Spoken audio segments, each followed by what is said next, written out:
The first thing we're going to discuss is the immutability of strings. And immutability, it stems from the word mutate, basically means immutate, or you cannot mutate or cannot change. I'm going to show you an example of this. Let's create a variable called name and set it equal to Sam. Now let's imagine we want to change this name to Pam, so change the S for a P. Well, you may think that you would do something like this. Say name, index at 0, and then just set it equal to P. Now for strings, unfortunately, you can't do this. If you try to run this code, you'll get an error because strings are immutable, meaning a string object or str object doesn't support item assignment. So you can't grab one of these characters, one of these elements in the string, and then try to reassign it this way. Strings just don't work that way in Python.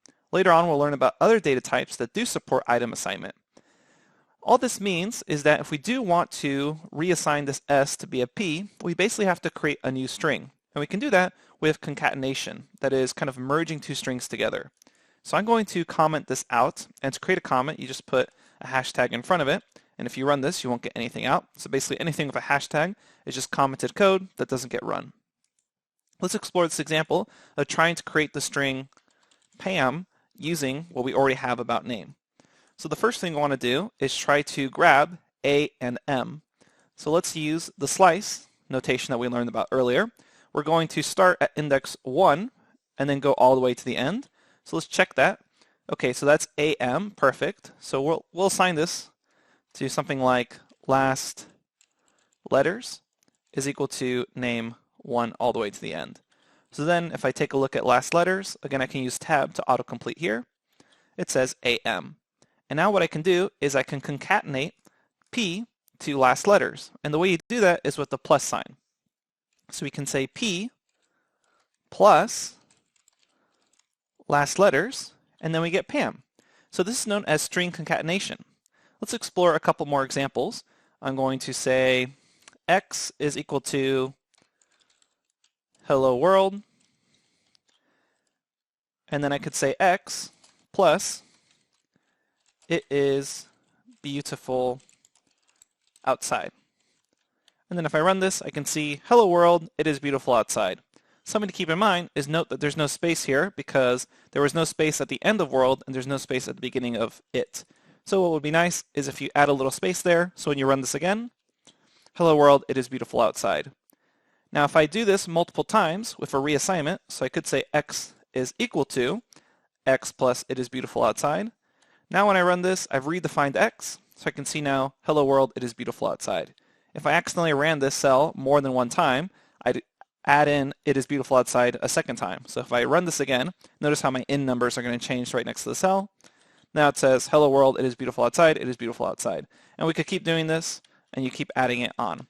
So this is string concatenation, and it allows you to quickly put strings together. There's also multiplication you could do to kind of do multiple string concatenations at once. Let me show you what that looks like. So far we've used a plus sign to kind of concatenate two strings together or merge them together. But if you had the letter equal to Z and you quickly wanted 10 Z's, what you could do is say letter times 10. And there you could see essentially someone sleeping here, Z, Z, Z, Z, Z, 10 times. So that's using multiplication with letters, and then that's using a plus sign with letters. Something to keep in mind when you're performing string concatenation or string multiplication is that you're going to get errors if you try to concatenate a number with a string. I want to show you what I mean by that. Imagine we're doing 2 plus 3. If we run this, we get 5. That makes sense. If we do 2, the string 2 plus the string 3, now that they're strings, it's not going to add them together. Instead, it's going to perform concatenation. So here now we get back the string 23. And this is a callback to dynamic typing where we had to be really careful about the data types. So keep this sort of problem in mind that your user may end up putting in strings, and then later on in your code, if you start adding them together, you may end up with an unexpected result like 23 instead of 5. So this is a really prime example of both the good and bad of Python's ability to be very flexible. So it's very flexible, meaning you're not getting an error here, but maybe it's a little too flexible because you expected 5 and it gave you back 23. Later on, we're going to learn about a lot more ways that we can kind of prevent these sort of mistakes or errors. Let's continue on by discussing some built-in string methods.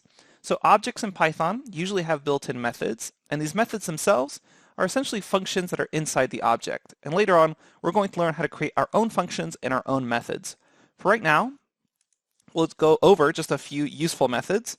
I'm going to create a new string. Let's call it x and say it's hello world. And if I hit x dot and then hit tab, I should see this list pop out in the Jupyter notebook.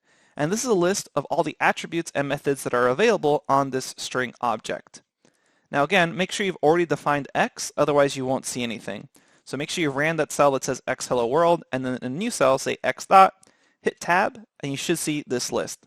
So as you can see, there's tons of methods here, and we're not going to go over all of them right now.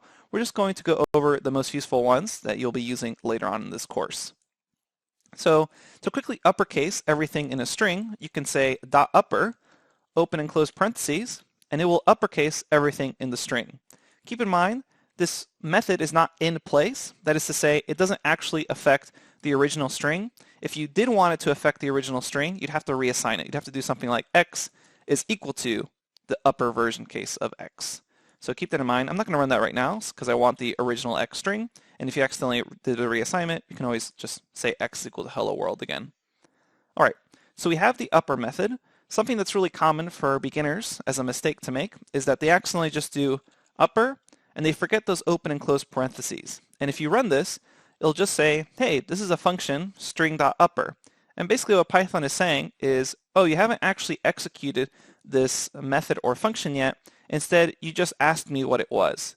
So when you call it without open and close parentheses and you get something that looks like this back, it means that you haven't actually executed that method or function to occur. Instead, you just kind of asked Python, hey, what is this? So because there's an upper method, there's also a lower method, which is going to lowercase every letter. Notice here now H and W are lowercased. Then there's also the split method, and the split method allows you to quickly create a list off of a string.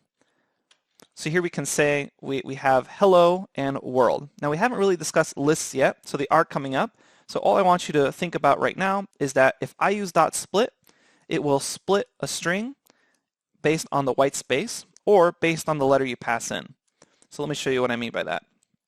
So I will say x is equal to, hi, this is a string. Run that. And then if I say x.split, I get back everything split by the white space. So I get, hi, this is a string, nicely organized in a list. However, I could pass in any sequence of characters that I want to split on. So by default, split will split on the white space, but I could actually split it on any letter I want. So now it's going to split on the i's. So if I run this, we should get an interesting result. And here it's essentially removed all the i's because it's splitting on them. And now the white space is included. So I get h, and because there's an I there, it removes it and then gets everything until the next I, so space th. And then there's an I there, removes it, gets everything until the next I, which is an s space. So notice that's here, and then so on. Again, another I, and a big portion of string, get an I, and then an ng. So that's how you can use split to quickly create a list out of a string. And we're going to be covering lists in a lot more detail later on. Okay, coming up next, what we're going to talk about is string formatting for printing. There's a lot of useful methods you can use to quickly print out other objects along with your strings. So far, we've only learned how to use print as a basic function where we say print hello, but there's a lot more power to the print function that we haven't actually seen yet, as well as the .format method. So let's go ahead and cover that in the next lecture. We'll see you there.